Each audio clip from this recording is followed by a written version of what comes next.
Welcome to part 2 of Competency 2 quiz. In this video, we will continue working with the properties and operations of real and complex numbers.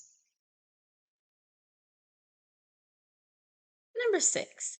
What is the exact value of? Okay, they give us this nice, amazing, very amazing expression. Okay, we're just simply going to enter this in the calculator, right?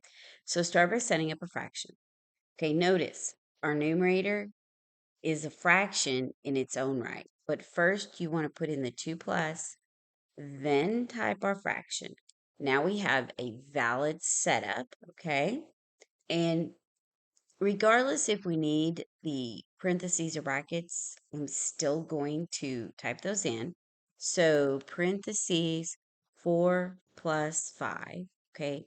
And even if you know the value, type in exactly what you see. It eliminates just errors from being tired during a test.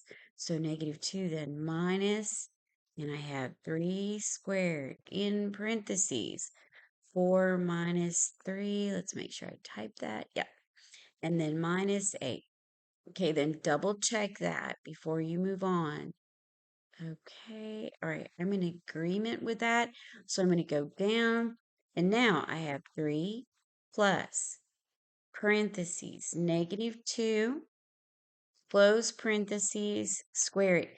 Now, you may think that you don't always need the parentheses with these exponents. You do.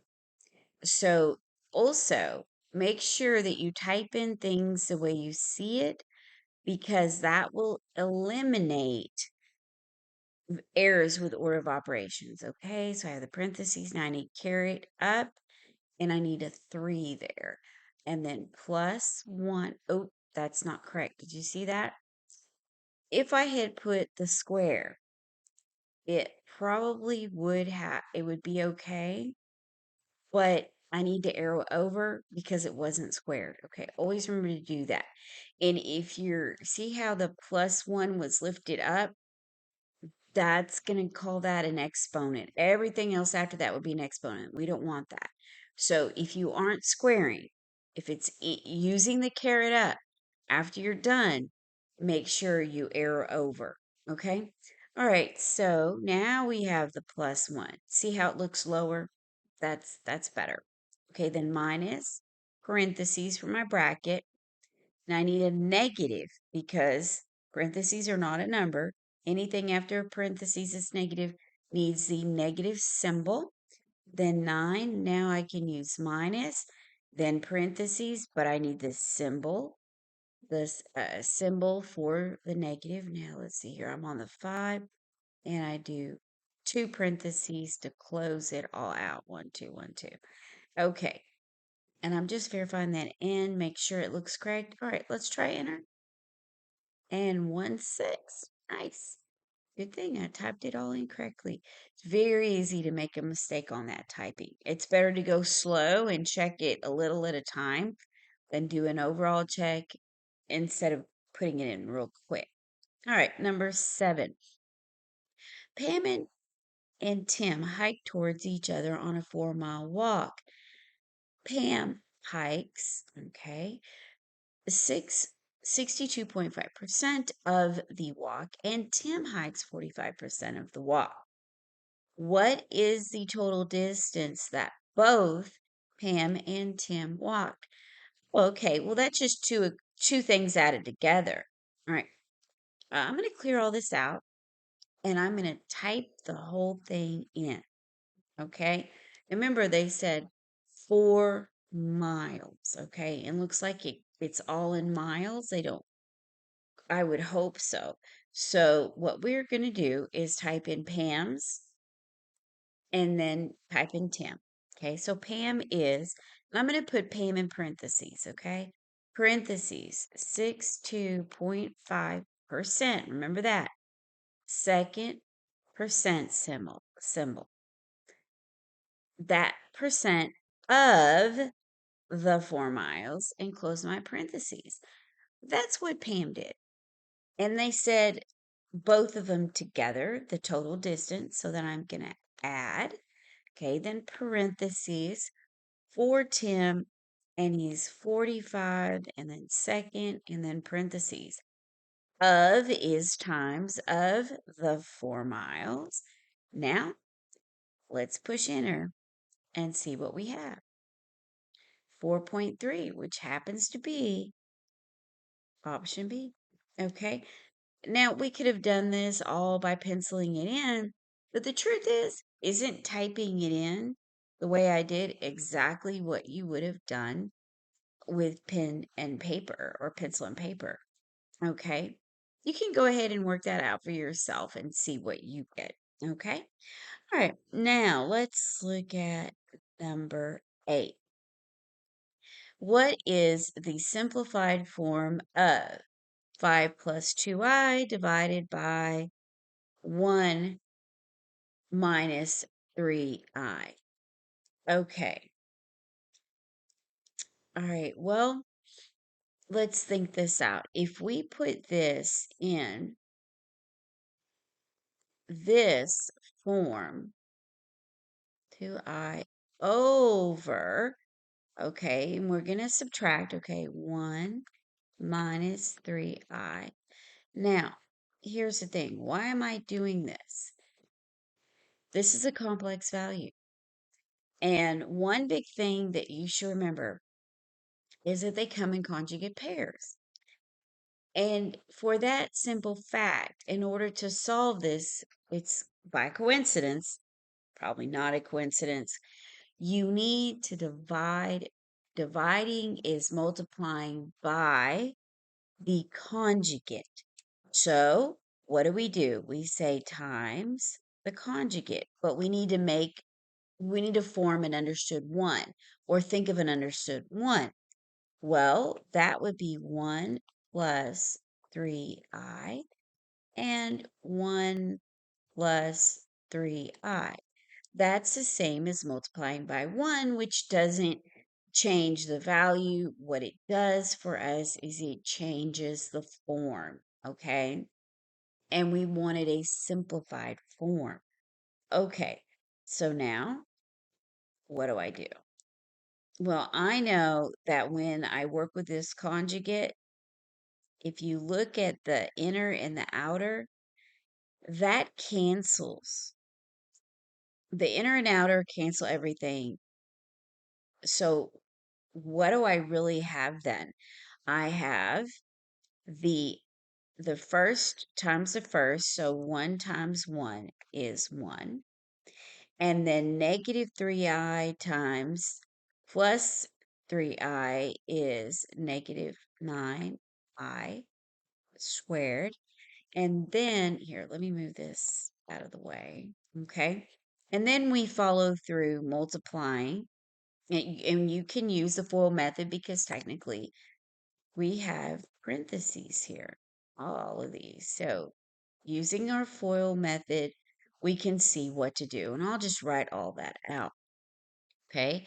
So 5 times 1 is 5. And then 5 times 3i is plus 15i. Okay. And then, and you can probably see the denominator, by the way. I'm going to stop real quick and mention that. Okay. And then 2i times 1 is plus 2i. Okay. And then 2i times 3i is plus 6i squared. Okay. I just wanted to do that so you could see what happens when you FOIL. Okay, now let's look at that denominator. Suspiciously, I see 10 because what do we have here? We have 1 minus 9 times minus 1. That's plus 9 plus 1 is 10 for our denominator. Okay, so we can go ahead and eliminate B and C. Now, if we continue foiling, we'll see something come together here. Well, I see a 5 in the beginning on its own. And then in the middle here, I see 15i plus 2i is plus 17i. Okay, but what's going to happen to 6i squared? Well, that is going to be plus, and then the 6 is multiplied to the negative 1. Okay, well, I have 6, 5, negative 6. 6 times negative 1 is negative 6, plus the 5 is negative 1.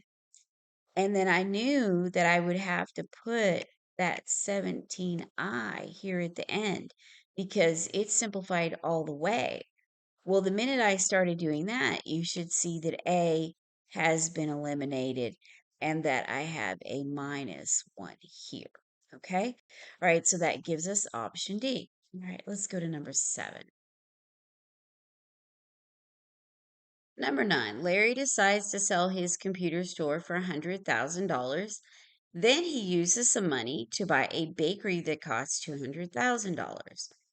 Larry's business partner is willing to lend him the remaining cost of the bakery at 2% simple interest. How much will Larry pay for the bakery? Okay, so he is paying, let's look, he's paying the 200,000. That no matter what, can't get out of that. Okay. But now he's borrowed some money, okay? When he pays back the money, he's going to earn back that, hopefully the 100,000 that he, borrowed from his friend. But we're just talking a very simple interest rate. 1, 2, 3, 4, 5.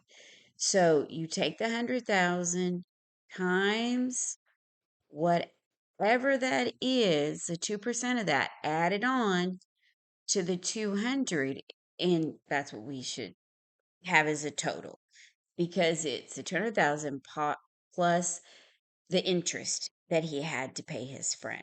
Okay, so let's put that in the calculator. 1, 2, 3, 4, 5 plus 1, 1, 2, 3, 4, 5, 1, 2, 3, 4, 5, and then in parentheses we have 2. Now we have to say that that's a percent. So second percent, close the parentheses, and push enter. And that is the correct value, which is option C. Now, you could have done those all separately, but the truth is, if you can think out the problem and write it down the way the problem is stated, then the calculator can do the rest of the heavy lifting. Number 10, order the following numbers from least to greatest. Of course, your calculator is going to help you do this. So, beginning with the least, that would be the most negative number. Okay, because notice you have a couple of negative items. So I have a negative square root of 45 and then a negative 5.123. Okay, let's see which one of those is going to be the largest negative, okay? So negative second root 45, press enter, and then your toggle button above it, and you see that the negative 45 is going to be the most, or the most least, or the least, the greatest. I don't know how to say that. Anyway, it's first, right? In our least to greatest. Okay, so if you look at our ABCD options, the only option we have is B. Now, on an exam, I don't think it's going to be that easy. But let's check our greatest, okay? When we compare, obviously, this is not correct. This is not correct. That's positive. So let's see which one of these values is going to be greatest. Okay, E may be, well, 20 divided by 3. Okay, obviously, this is a decimal. That's going to be a decimal. That's going to be a decimal. This is only 1. So 1 point around half. So I'm thinking those are the only two numbers we're going to have to try out. And the fact that they're at the end here makes me wonder. So let's look at 20 over 3. 20, arrow down, 3, and then push your toggle. Well, that's definitely the greatest. I can tell you right now. And how do I know? Because I know the value of E. Okay, but let's put that in our calculator. This is a good exercise for that because this is the scientific calculator. So I do have, look at your natural logarithm. You do have e to the x. So how do you find what the value of e is if you don't have it committed to memory? You push second and then the ln for natural logarithm and see how it pops up an exponent? You need to put a 1 in there. Anything, any value to the first power is that value. So push enter and it automatically gives you that decimal. So obviously, 20 over divided by 3 or 20 over 3 is the largest. So B is the obvious answer. All right. Thank you for watching. I really appreciate everybody, subscribing, liking, and sharing. I've heard a lot of good things, and kudos to everyone who's passed. Happy testing.